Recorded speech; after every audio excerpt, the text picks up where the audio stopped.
अस्सलाम वालेकुम नाजरीन, मैं हूं नूर फातिमा और मैं हूं अली हसन। आप देख रहे हैं सिटी 9 न्यूज। आइए नजर डालते हैं आज की अहम खबरों पर।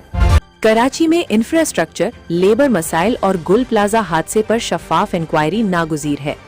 Syed Ikhlaq Hashmi, additional general secretary, labour wing और सीनियर रहनुमा ने शहर के रोड्स, गटर, मेन होल्स और जिम्मेदारान की गफलत पर शदीद तशवीश जाहिर की है। रिपोर्ट सैयद हसन शाह।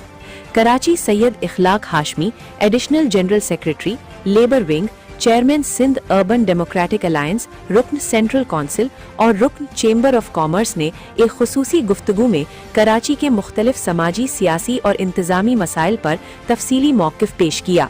उन्होंने गुल प्लाजा हादसे, लेबर विंग के चैलेंजेस, शहर के इंफ्रास्ट्रक्चर और जिम्मेदारान की कारकर्दगी पर रोशनी डाली। इखलाक हाशमी ने बताया कि उनका सियासी सफर 1986 में मियां नवाज शरीफ के साथ शुरू हुआ, जब वो पंजाब के वजीर आला थे। कराची में मुस्लिम लीग के लिए एक फ़ाल टीम की ज़रूरत थी, जिसके तहत यंग लीगर्स तश्कील पाई। इस टीम में मुशाहिद हुसैन सैयद, सिद्दीक अल फारूक और दीगर शामिल थे, जबकि इखलाक हाशमी को चेयरमैन मुकर्रर किया गया।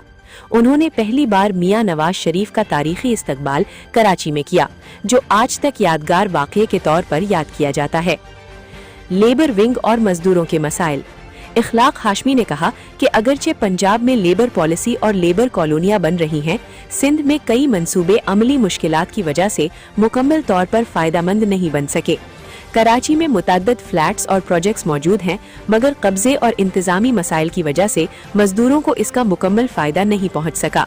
उन्होंने कहा कि सिंध में लेबर इंस्पेक्टर्स और जॉइंट डायरेक्टर्स की कारकर्दगी और जमीन या फ्लैट्स पर कब्जे मजदूरों के लिए मसाइल पैदा कर रहे हैं। कम अज कम उजरत के हवाले से उन्होंने कहा कि मजदूर आज भी 22,000 रुपए माहाना पर गुजारा करने पर मजबूर हैं, जो मौजूदा महंगाई में नाकाफी है। कराची के इंफ्रास्ट्रक्चर के मसाइल। इखलाक हाशमी ने शहर के इंफ्रास्ट्रक्चर पर भी तशवीश जाहिर की। उन्होंने बताया कि कराची के कई अहम रोड्स खराब हालत में हैं। मुतबादिल वहाब खड्डे रोड तामीर नहीं हुआ, शहरियों को शदीद मुश्किलात का सामना है। उन्होंने कहा कि शहर में गटर के ढकने गायब हैं, मेन होल्स खुले हैं और दीगर शहरी शिकायत भी रिकॉर्ड की गई हैं, जिससे पानी की निकासी, ट्रैफिक और हादसात के खतरात बढ़ गए हैं। उन्होंने मेयर कराची, वजीर आला सिंध और दीगर जिम्मेदारान पर जोर दिया कि फौरी इक़दामात किए जाएं ताकि शहरियों की हिफाजत और सहूलत को यकीनी बनाया जा सके। गुल प्लाजा हादसा और इंक्वायरी की ज़रूरत। इखलाक हाशमी ने गुल प्लाजा आतिशज़दगी के हवाले से कहा कि ये आग महज हादसा नहीं लगती, बल्कि इब्तिदाई हक़ाइक़ से जाहिर होता है कि आग तेज़ी से फैली और इमारत को शदीद नुकसान पहुंचा। उन्होंने मुतालबा किया कि वाक़ये की शफ़ाफ़ और जामे इंक्वायरी की जाए, जिसमें के इलेक्ट्रिक, बिल्डिंग इंतज़ामिया और मुतल्लिका